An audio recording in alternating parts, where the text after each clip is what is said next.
social como herramienta de protección al acreedor, etc. Vimos cómo la reducción de capital puede ser utilizada para perjudicar a los acreedores y demás. Y llegamos acá, que es el artículo 220 de la ley, que dice otro problemón, que es la adquisición de acciones por la propia sociedad. Y acá, ¿cuál es el problema, básicamente? Acá esto es primer conflicto de agencia, chicos. La sociedad no puede adquirir sus propias acciones, básicamente, porque el tema del legislador acá, ¿cuál es? Imagínense que tenés accionistas propietarios y un órgano de administración diferenciado ocupado por terceros administradores, ¿no? Ninguno de los acreedores, ninguno de los accionistas. Les dije, primer conflicto de agencia. Esto en Argentina no existe, pero en otros países sí. Entonces, ¿qué pasa? La sociedad va generando resultados con el patrimonio aportado por los socios. Entonces, llega un punto que tiene suficientes resultados positivos por la propia operatoria comercial, empresaria, que por ejemplo está en condiciones tal vez de recomprar todas sus acciones. Es decir, dice cuánto vale esta acción y se la compra a cada uno de los accionistas. Si ejecuta todo este procedimiento, la sociedad se independiza de alguna manera y no tiene más socios, y pasa a ser una sociedad, no sé, sociedad rebelde, digamos, que va sin socios dando vuelta por ahí. Esto no era la idea de la sociedad, ¿no? Porque eso, de alguna manera, ¿qué implica en el contexto societario? Que los administradores secuestraron a la sociedad. O sea que, tomando decisiones sobre el activo social, utilizaron los fondos autogenerados para desinteresar, desvincular a los socios. Entonces, como una sociedad que de pronto pasa a estar en manos de los administradores. Entonces, lo que pasa es que está prohibida la adquisición de acciones por la propia sociedad, ¿ok? Porque la sociedad es un instrumento de sus socios. Entonces, ¿qué dice el artículo 220? La sociedad puede adquirir acciones que emitió solo en las siguientes condiciones. 1. Para cancelarlas y previo acuerdo de reducción del capital social, es decir, es una forma de implementar la reducción del capital social. 2. Excepcionalmente, con ganancias realizadas y líquidas o reservas libres, cuando estuvieran completamente integradas y para evitar un daño grave, lo que será justificado en la próxima asamblea ordinaria. ¿Okay? Entonces, si hay reservas, si es para evitar un daño grave y tiene que explicarlo el órgano de administración al órgano de gobierno por qué hizo esto en la próxima reunión de socios o asamblea. Y les anticipo que en este caso las acciones en cartera pierden los derechos de voto, justamente para que los administradores no se conviertan de facto en socios votando en el órgano de gobierno por el hecho de haber utilizado el patrimonio social para adquirir las propias acciones. ¿Ok? Y tercero, por integrar el haber de un establecimiento que adquiere de una sociedad que incorpore. Es decir, en el caso de una fusión, por ejemplo, capaz que la sociedad que estoy adquiriendo tenía acciones propias, acciones mías, y ahora pasan a ser acciones propias en cartera. Entonces se ve claramente que son situaciones excepcionales estas. La regla es que la sociedad no puede comprar sus propias acciones. ¿Ok? Porque la sociedad es un instrumento de sus socios, esencialmente. ¿Ok? No está previsto que sea una entidad jurídica voladora independiente. A nosotros, ¿qué nos interesa acá? Cuando lo hacemos para reducir el capital social, que es lo que estamos tratando de cuidar a los acreedores. Esperen que me están preguntando algo. Ok. No hay problema. ¿Cómo hacemos los asientos? Y le dejé los asientos porque esto es un problema a veces que hay para registrarlo en diferentes momentos, ¿no? Cuando las adquirimos, cómo las registramos y cuando las vendemos. Pero bueno, el tema viene con los valores, básicamente, de compra y de venta. Se los dejo para que lo vean. Operación acordeón lo mencionamos en la otra clase. Y tenemos que ver hoy empresas en crisis. ¿Qué herramientas tenemos para mitigar la tercera relación de agencia cuando la empresa está en crisis? Esto es decir, proteger a los acreedores, ¿no? Tenemos dos grandes grupos de protecciones a los acreedores cuando la empresa está en crisis. Primero, estándares de conducta, es decir, un conjunto de restricciones al comportamiento que les imponemos legalmente a quienes, a los directores, a los accionistas y a otros acreedores también. Y después tenemos estrategias de governance, que son estrategias ex post, es decir, cuando todo se está yendo a cualquier lado, ¿qué chances tenemos de meternos en el sistema de governance de la entidad, en este sistema de gobierno corporativo que estamos nosotros estudiando en esta materia? ¿Ok? Si le permitimos a terceros meterse. Estas son las últimas soluciones, las más fuertes. ¿Ok? Con respecto a los estándares de conducta, tenemos, con respecto a los directores, recuerden que tenemos un deber de conducta muy estricto en Argentina, artículo 59, lo vimos en la primera relación de agencia el martes pasado. Esto hace que sean responsables solidaria y limitadamente por todo daño causado a la sociedad por acción u omisión, si no fueron suficientemente diligentes en la ejecución de sus tareas. ¿Ok? El estándar de conducta con respecto a los accionistas, básicamente le sucede al accionista que si no es solo un inversor pasivo, sino que si su participación en la actuación de la sociedad permita encubrir la consecución de fines extrasocietarios por parte de la sociedad, o constituirse a la sociedad en un mero recurso para cometer ilícitos, los hace responsables solidaria e ilimitadamente con su patrimonio personal también, por más de que sean socios de sociedad anónima. ¿Ok? Que acá tenemos que ver la inoponibilidad personal jurídica en la clase, la segunda clase después del primer parcial. ¿Ok? Así que esto, quédenselo como un tema ahí en resguardo. Esto lo vimos el martes pasado, y esto lo vamos a ver 2 clases después del parcial. Y por último, también hay un grupo de estándares de conducta, de reglas legales, para proteger a los acreedores de las acciones de sus congéneres, de los otros acreedores. ¿Por qué pasa? ¿Se acuerdan lo que le decía recién del socio único de SAS? Tal vez él es un acreedor. ¿Qué pasa? Como él es accionista y como él es director, tal vez único, puede ser accionista único y director único, ¿qué puede hacer gestionando el patrimonio social? Autorreconocerse a sí mismo como acreedor y tiene derecho de cobro previo a sus retiros como accionista. Entonces puede utilizar su situación de acreedor, que él se autorreconoce como director de la SAS o de la SAU, para, en el caso de la SAU no, en el caso de la SAS, puede reconocerse estos derechos y perjudicar a otros acreedores, porque él se está haciendo pasar por acreedor. ¿Ok? Entonces, ¿qué remedios tenemos en esos casos? Tenemos la acción revocatoria o pauliana tradicional del Código Civil y Comercial, digamos, que es decir, si un activo salió, un bien salió del patrimonio social, en este caso, fraudulentamente, podemos hacer que vuelva, para que los acreedores lo sigan teniendo como garantía de sus acreencias. Y después tenemos la incidencia de facto que algunos acreedores pueden tener metiéndose en la gestión de la compañía. Por ejemplo, muchos bancos, cuando dan préstamos suficientemente grandes, requieren, ponen como covenant, como restricción en el contrato, que los nombren directores, para que estén al tanto de todo y tomen las decisiones junto con nosotros. ¿Okay? ¿Qué pasa con las soluciones ex post, las soluciones de governance a estos problemas de la empresa en crisis, donde queremos proteger a los acreedores? ¿Qué otras herramientas tenemos? Ustedes piensen, chicos, que del valor de la empresa en crisis, lo que sucede muchas veces es que el accionista es titular de un porcentaje, no sé por qué está bien, está corrido porque el accionista es titular a veces de un pedacito chico del valor de la empresa, en sentido de titular del patrimonio neto, porque si la empresa está muy apalancada, termina debiéndole mucho los activos, potencialmente a los acreedores. ¿Ok? Entonces fíjense en este gráfico que tenemos accionistas, pasivo, el Estado en formato de impuestos, retenidos todavía sin pagar, y los gastos del propio proceso de crisis. Estamos hablando de procesos concursales típicamente. ¿Ok? ¿A qué vamos con esto? Que el acreedor llega un momento, perdón, el accionista llega un momento en que tal vez su interés en la sociedad es minoritario. Entonces se rompe tal vez esa regla de conducta donde el accionista, que en última instancia es el responsable, tiene el gobierno de la gestión de todos los, o la disposición de todos los activos societarios, ¿se acuerdan que decíamos, como se lleva lo que sobra, tiene el interés, el incentivo para actuar en beneficio propio al tiempo que actúa en beneficio de los demás? Bueno, cuando su participación de la torta es suficientemente chica, porque está muy apalancada en la sociedad, lo que sucede acá es que se empieza a separar esta idea, otra cuña del estilo Jensen y Meckling, se genera una cuña entre el interés del accionista y el interés del resto de participantes en la vida social de stakeholders. ¿Ok? ¿Por qué? Porque él se termina llevando un pedacito muy chiquito de que a la sociedad le vaya bien. Entonces cada vez es más peligroso que esa persona, que tal vez es la menos interesada en términos proporcionales en el beneficio de la sociedad, en el bienestar de la sociedad, siga tomando las mayores decisiones. Se hace cada vez más peligroso que a medida que su participación de la torta baja, ellos sigan siendo los que gobiernan la sociedad. ¿Ok?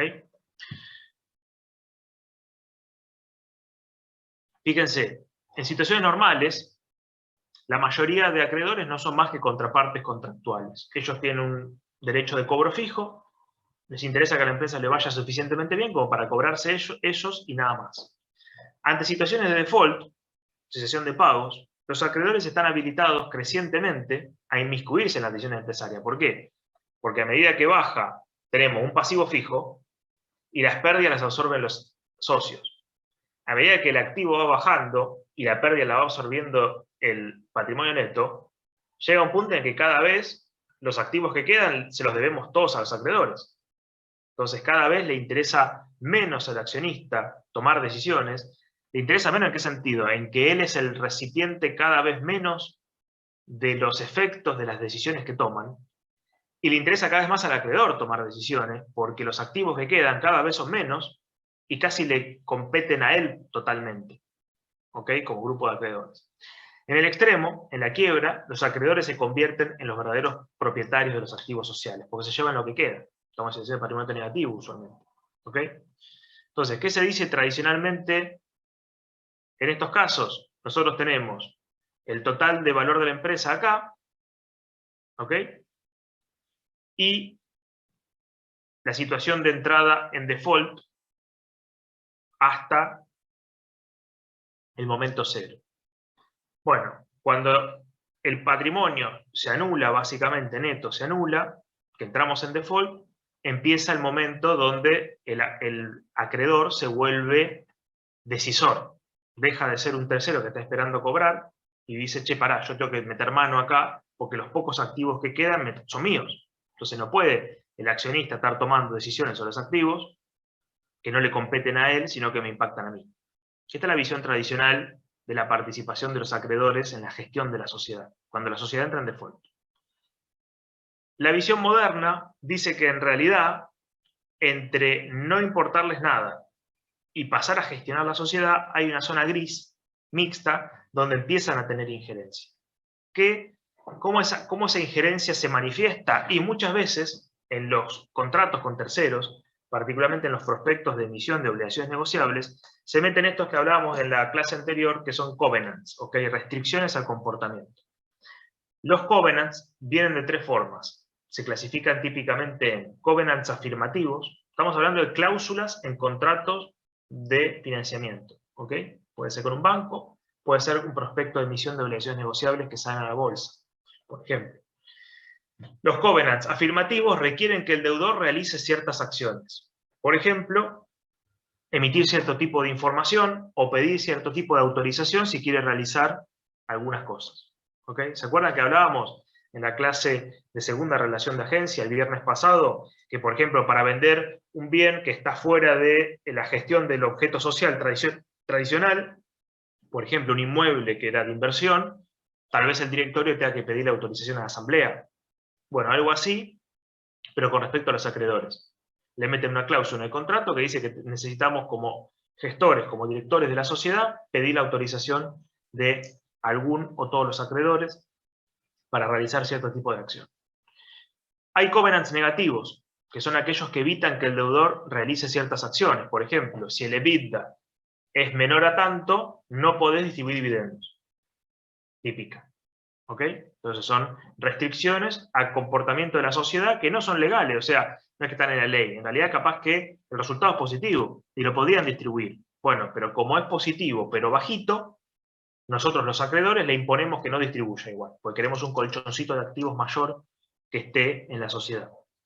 Y por último tenemos restricciones o covenants financieros, que son aquellos que dependen de ratios contables particularmente. Por ejemplo,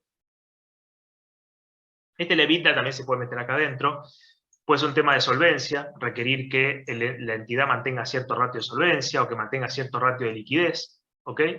Y acá en los negativos puede ser que evite, por ejemplo, extender garantías o dar avales, por ejemplo, porque eso empeora la situación de los acreedores.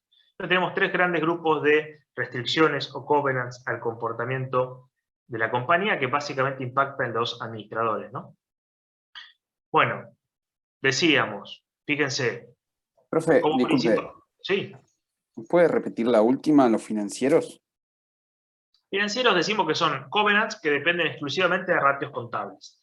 Por ejemplo, decíamos requerirle a la compañía mantener un cierto ratio de solvencia o de liquidez antes de hacer cosas. ¿Ok? Por ejemplo, no puede volver a invertir en nuevos proyectos mientras la liquidez no sea tanto. No puede pedir nuevos préstamos mientras la solvencia no sea tanto. ¿Ok? Como para que no le licúen la participación a los acreedores apalancándose demasiado. ¿Está bien Gracias. esto? Todos ven estos dos grandes grupos de... Digo, son como los dos covenants financieros más tradicionales, ¿no? Los que tienen que ver con solvencia y con liquidez.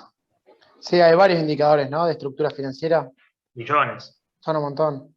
millones. Liquidez Pero bueno, inmediata. Sí. vos en el contrato podés poner lo que quieras, digamos, ¿no? O sea, como acreedor. Esto va a depender de la versatilidad, la capacidad de gestión y de negociación que tengan los acreedores con la compañía, ¿no? Obviamente va a ser un tema de poder, de cuánta plata necesita la compañía y de qué condiciones le podés imponer vos como acreedor. Así que bueno, les dije dos de los más tradicionales. Hay varios, hay muchos, hay algunos son muy complejos, digamos, que requieren que, por ejemplo, el beta de la sociedad sea menor a tanto, es decir, cuánto varían las acciones de la sociedad en comparación con el mercado. Por ejemplo, para el modelo CAPM, ¿no? Cosas así, digamos. Varían mucho los covenants financieros, pero les digo dos ejemplos tradicionales, por ejemplo. Bueno, esta es la zona gris entonces de covenants, básicamente, cuando se empiezan a activar cosas, no cuando entras en default, sino por ejemplo cuando tu EBITDA es bajo o, decíamos, lo de solvencia recién. Ahí activás esta situación donde se restringe la actividad de la sociedad, pero no estás todavía en default. Como principales decimos, los acreedores están expuestos a comportamiento oportunista de la sociedad a favor de sus acreedores personales, ¿no? Que son quienes tienen el poder de tomar las decisiones de gobierno de la misma. No, perdón, esto está mal. Sociedad a favor de sus accionistas, no acreedores, que son quienes tienen el poder de tomar las decisiones de gobierno de la misma. ¿Qué formas adopta este comportamiento oportunista? Y uno, el sifoneo, que ya lo vimos. Dos, incremento de riesgo, volatilidad, es decir, hacer que la sociedad sea más volátil de lo que los acreedores quieren. Y eventualmente el sobreendeudamiento, como les decía yo, que es un problemón y que muchos lo ponen en covenant para que no puedas sobreendeudarte en comparación con lo que ellos consideran una mezcla óptima de endeudamiento. Y acá les traje, nada, recordar cómo esto se vincula con las teorías de finanzas, de mezcla óptima de capital, ¿no? De cuánto conviene pedirle a los demás y cuánto conviene financiar con capital propio, con inversión de los propios accionistas. Para Modigliani y Miller daba lo mismo, porque en realidad, según sus supuestos, da lo mismo financiarse con uno que con otro. Para la teoría tradicional de las finanzas hay un punto de financiamiento óptimo. ¿Okay? Hay una relación pasivo-patrimonio neto que es la óptima, que es la que maximiza los beneficios y minimiza los costos. Si te mueves para antes o para después, o estás pagando costos de más o estás dejando de percibir beneficios. Entonces hay una mezcla óptima, que esto se calcula con el WACC, ¿no? el costo ponderado promedio del capital, básicamente, diciendo, bueno, ¿cuánto nos cuesta pedirle a terceros una tasa de interés? ¿Cuánto nos cuesta pedirle a los propios accionistas? Y hacemos un costo ponderado. Bueno, esta teoría dice que la que se usa tradicionalmente, hay un punto óptimo de deuda a tomar, básicamente. Bueno, y las últimas, ya cuando entramos en esta zona, en la influencia del acreedor total, es cuando ya no queda básicamente patrimonio neto, si queremos ponerlo de una manera, y entonces cada vez es más peligroso dejar que los administradores respondan a los accionistas en lugar de los acreedores. ¿Ok? Entonces, ¿qué se puede hacer? Primero, la intervención de los directorios que están funcionando. ¿Ok? La intervención societaria la vamos a ver en la segunda parte del curso. Lo que ahí sucede es pedirle a los acreedores, le pueden pedir al juez que dicte una medida cautelar que consista en, se llama intervención justamente, pero tiene tres formas globales. El veedor judicial, es decir, viene alguien a ver qué está haciendo el directorio, forma parte, digamos, de la reunión de directorio y ve qué están haciendo. El coadministrador judicial, que es aquella persona que viene a coadministrar, es decir, que hace falta su firma sí o sí para que cualquier medida tenga efecto decidida por el directorio. y directamente el interventor administrador societario, que es que se desplaza al directorio, y el funcionario que el juez designa pasa a estar a cargo de la gestión de la compañía. Esto va dependiendo de cuánto riesgo el juez vea que hay en que la compañía siga funcionando como venía. ¿Ok? Y la siguiente, perdón, Imanol, ¿ibas a preguntar algo? Sí, sí, no, iba a hacer un comentario. Esto fue lo que le pasó a Gimnasia, ¿no? ¿Ah? A Gimnasia. Gimnasia es una asociación civil, así que no recuerdo bien, pero sí, está fundada en otra ley, digamos. Acá nosotros tenemos un capítulo de la ley, capítulo 1, una sección que establece cómo funciona la intervención societaria, digamos, ¿no? O sea, judicial de las sociedades. En ese caso está basado en el Código Procesal Civil y Comercial de la provincia, la intervención judicial. Creo que pasó, sí, pero no recuerdo bien el caso. Pero sí, creo que en algún momento hubo un desplazamiento en realidad en ese caso no es directorio, sino la comisión de administración del club, ¿no? Que es una asociación civil. Pero bueno, el ejemplo que tenemos más a mano me parece como impactante es el caso de Vicentín, en 2019, donde, bueno, justo fue un caso muy particular porque el presidente por decreto pretendió nombrar un interventor, que no era un interventor judicial, y justamente la intervención judicial está reservada a la justicia. Entonces no tuvo lugar y fue declarado inconstitucional el decreto. Cosa que nosotros justo con los chicos habíamos visto la semana anterior y lo aplicamos en clase la semana siguiente, en ese curso hace 2 años. Pero bueno, hace 2 años no, perdón, el año pasado fue esto, porque hace 2 años estaba tambaleando Vicentín. Esto fue el primer cuatrimestre del año pasado, habrá sido abril, por ahí, o mayo. Bueno, no sé si recuerdan ese caso de intervención pretendida de Vicentín. Sí, sí, El sí. año pasado, ¿sí? Bueno, ese fue un caso de intervención judicial. Bueno, si esto fracasa, o la sociedad sigue complicada financieramente, nos queda la última solución, que son las provisiones de la Ley de Concursos y Quiebras. ¿Ok? Que esto es, como le decíamos, hacia la cesación de pagos, Ley 24.522, plantea un conjunto de soluciones desde un acuerdo preventivo extrajudicial, un APE, hasta la quiebra completa. ¿Ok? En el medio hay varias soluciones, concursos preventivos, salvatajes, quiebras de diferente forma, un fideicomiso con administración judicial. Bueno, hay varias figuras que están todas de menor a mayor intervención previstas por ley 24.522. Pero lo que estamos viendo acá, al efecto nuestro, que esto lo van a ver en judicial en el que viene, ¿no? Al efecto nuestro, ¿qué nos interesa acá?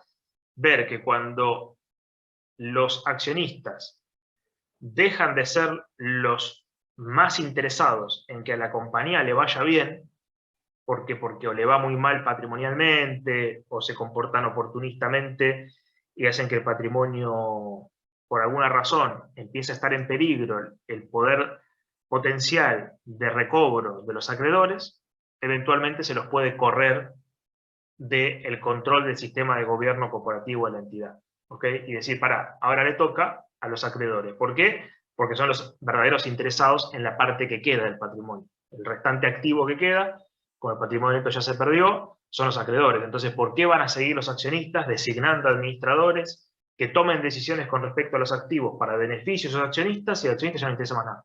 Ya no tiene títulos de participación válidos en esta compañía. Estoy poniendo un caso extremo, ¿no? Entre la situación normal y esa, tenés un montón de situaciones grises donde cada vez más va pasando esto que yo les digo, que se rompe el esquema de incentivos implícito en una sociedad que está funcionando, una empresa en marcha.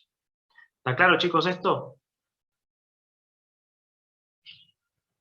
Fíjense que es todo lo que me decían hoy, ¿no? O sea, estamos hablando de una partición patrimonial, que es la sociedad, que le metemos adicionalmente una regla de accionistas titulares residuales, porque toman las decisiones con respecto a los activos, o designan a los administradores que toman decisiones con respecto a los activos, pero se llevan lo que sobra.